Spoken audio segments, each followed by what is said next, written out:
Welcome to epic Kannada history. ಇಂತಹ ಇತಿಹಾಸದ ಕಥೆಗಳಿಗಾಗಿ ನಮ್ಮ ಚಾನೆಲ್ ಅನ್ನು ಸಬ್ಸ್ಕ್ರೈಬ್ ಮಾಡಿ ಮತ್ತು ಬೆಲ್ ಐಕಾನ್ ಒತ್ತಿ. ಪ್ಲೀಸ್ ಸಪೋರ್ಟ್ ಮಾಡಿ. ಬನ್ನಿ ಕಥೆ ಕೇಳೋಣ. ನಮಸ್ಕಾರ. ಇವತ್ತು ನಾವು ಮಹರ್ಷಿ ವಾಲ್ಮೀಕಿಯವರ ಅದ್ಭುತ ಜೀವನದ ಕಥೆಯನ್ನ ನೋಡೋಣ.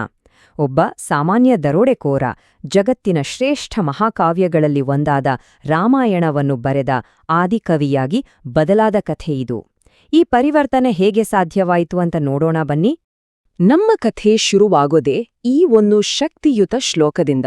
ಮಾ ನಿಷಾದ ಪ್ರತಿಷ್ಠಾಂ ತ್ವಂ. ಕೇಳೋಕೇನೋ ನಿಗೂಢ ಅನ್ಸುತ್ತಲ್ವಾ, ಆದ್ರೆ ಇದನ್ನೇ ಜಗತ್ತಿನ ಮೊಟ್ಟ ಮೊದಲ ಕವಿತೆ ಅಂತ ಪರಿಗಣಿಸಲಾಗಿದೆ. ಇದರ ಹುಟ್ಟಿನ ಹಿಂದಿರೋ ಕಥೆಯೇ ನಮ್ಮ ಇವತ್ತಿನ ವಿವರಣೆಯ ಕೇಂದ್ರಬಿಂದು. ವಾಲ್ಮೀಕಿ ಮಹರ್ಷಿ ಆಗ್ಲಿಕ್ಕೂ ಮುಂಚೆ ಅವರ ಹೆಸರು ರತ್ನಾಕರ ಅಂತ. ಅವರು ದಟ್ಟ ಕಾಡಿನಲ್ಲಿ ವಾಸವಿದ್ದ ಒಬ್ಬ ನಿರ್ದಯಿ ದರೋಡೆಕೋರ. ಆ ದಾರಿಯಲ್ಲಿ ಹೋಗೋರನ್ನ ದೋಚೋದೇ ಅವರ ಕೆಲ್ಸವಾಗಿತ್ತು. ಅಂದಹಾಗೆ ರತ್ನಾಕರ ಈ ಪಾಪದ ಕೆಲಸ ಮಾಡ್ತಿದ್ದದ್ದು ತನ್ನ ಕುಟುಂಬವನ್ನು ಪೋಷಿಸೋಕೆ. ತಾನ್ ಮಾಡ್ತಿರೋದು ತಪ್ಪು ಅಂತ ಗೊತ್ತಿದ್ರೂ ತನ್ನ ಕುಟುಂಬದ ಹೊಟ್ಟೆಪಾಡಿಗಾಗಿ ಇದು ಅನಿವಾರ್ಯ ಅಂತ ಅವನ್ ನಂಬಿದ್ದ.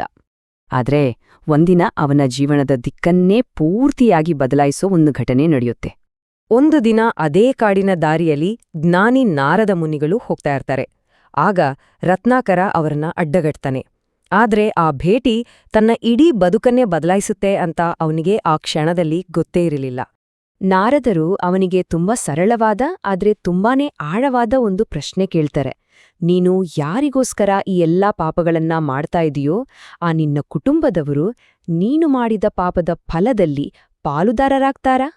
ರತ್ನಾಕರ ಇದೇ ಪ್ರಶ್ನೆಯನ್ನ ತಗೊಂಡೋಗಿ ತನ್ನ ಮನೆಯವ್ರನ್ನ ಕೇಳ್ತಾನೆ. ಅವರಿಂದ ಬಂದ ಉತ್ತರ, ಇಲ್ಲ, ನಿನ್ನ ದುಡಿಮೆಯ ಫಲ ಬೇಕು, ಆದರೆ ನಿನ್ನ ಪಾಪದ ಹೊರೆ ನಮಗೆ ಬೇಡ ಅಂತ ಅವರು ಸ್ಪಷ್ಟವಾಗಿ ಹೇಳ್ಬಿಡ್ತಾರೆ. ಈ ಸತ್ಯ ರತ್ನಾಕರನಿಗೆ ಸಿಡಿಲು ಬಡ್ದ ಹಾಗೆ ಆಗತ್ತೆ. ತನ್ನ ಇಡೀ ಜೀವನವೇ ಸುಳ್ಳಿನ ಮೇಲೆ ನಿಂತಿತ್ತು ಅನ್ನುವ ಕಠೋರ ಸತ್ಯ ಅವನ ಇಡೀ ಅಸ್ತಿತ್ವವನ್ನೇ ಅಲ್ಲಾಡ್ಸ್ಬಿಡ್ತು. ಅಲ್ಲಿಂದ ಶುರುವಾಗುತ್ತೆ ಅವನ ಪಶ್ಚಾತ್ತಾಪದ ಪಯಣ. ಪಶ್ಚಾತ್ತಾಪದಿಂದ ನಾರದರತ್ರ ಬಂದಾಗ ಅವರು ರಾಮ ಅಂತ ಜಪ್ಸು ಅಂತ ಹೇಳ್ತಾರೆ. ಆದ್ರೆ ಅಷ್ಟು ಪಾಪ ಮಾಡಿದ್ದ ಅವನ ಬಾಯಲ್ಲಿ ದೈವನಾಮ ಸುಲಭವಾಗಿ ಬರ್ಲಿಲ್ಲ. ಆಗ ನಾರದರು ಒಂದು ಉಪಾಯ ಮಾಡ್ತಾರೆ. ಅವನಿಗೆ ಮರ ಮರ ಅಂತ ಜಪ್ಸೋಕ್ ಹೇಳ್ತಾರೆ. ಅವನು ನಿರಂತರವಾಗಿ ಅದನ್ನೇ ಜಪ್ಸ್ತಾ ಹೋದಂತೆ ಅದೇ ತಾನಾಗಿಯೇ ರಾಮ ರಾಮ ಅಂತ ಬದಲಾಗುತ್ತೆ. ರತ್ನಾಕರ ಎಂಥ ತೀವ್ರ ತಪಸ್ಸಿನಲ್ಲಿ ಮುಳುಗ್ತಾನೆ ಅಂದ್ರೆ ವರ್ಷಗಟ್ಲೆ ಒಂದೇ ಕಡೆ ಕೂತು ಧ್ಯಾನ ಮಾಡ್ತಾನೆ. ಎಷ್ಟರ ಮಟ್ಟಿಗೆ ಅಂದ್ರೆ ಅವನ ಸುತ್ತ ಒಂದು ಹುತ್ತವೇ ಅಂದ್ರೆ ವಾಲ್ಮೀಕಿಯೇ ಬೆಳೆದುಬಿಡುತ್ತೆ. ತಪಸ್ಸು ಮುಗ್ಸಿ ಅವನು ಆ ಹುತ್ತದಿಂದ ಹೊರ ಬಂದಾಗ ಅವನಿಗೆ ವಾಲ್ಮೀಕಿ ಅಂತ ಹೆಸರು ಬರುತ್ತೆ. ಅಂದ್ರೆ ಹುತ್ತದಿಂದ ಜನಿಸಿದವನು ಅಂತ ಅರ್ಥ. ಹೀಗೆ ರತ್ನಾಕರ ಹೋಗಿ ವಾಲ್ಮೀಕಿ ಅನ್ನೋ ಋಷಿಯಾದ್ರು.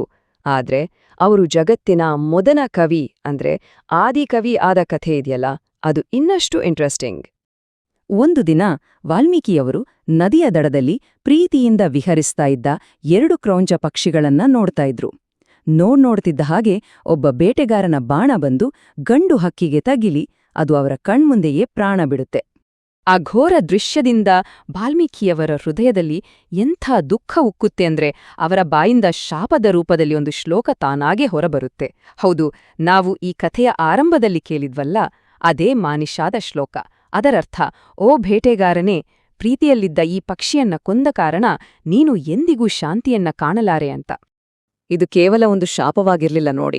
ಆ ದುಃಖದ ಒಂದು ಕ್ಷಣದಲ್ಲಿ ಹುಟ್ಟಿದ ಆ ಮಾತುಗಳೇ ಸಂಸ್ಕೃತ ಸಾಹಿತ್ಯದ ಮೊಟ್ಟಮೊದಲ ಶ್ಲೋಕ ಅಂತ ಇತಿಹಾಸದಲ್ಲಿ ದಾಖಲಾಯಿತು. ಹೀಗೆ ನೋಡಿ, ಒಂದು ತೀವ್ರವಾದ ಭಾವನೆ ಕಾವ್ಯಕ್ಕೆ ಜನ್ಮ ಕೊಡ್ತು. ವಾಲ್ಮೀಕಿಯವರಿಗೆ ಸಿಕ್ಕ ಈ ಕಾವ್ಯಶಕ್ತಿಗೆ ಮುಂದೆ ಒಂದು ದೈವಿಕ ಉದ್ದೇಶ ಕೂಡ ಸಿಕ್ತು.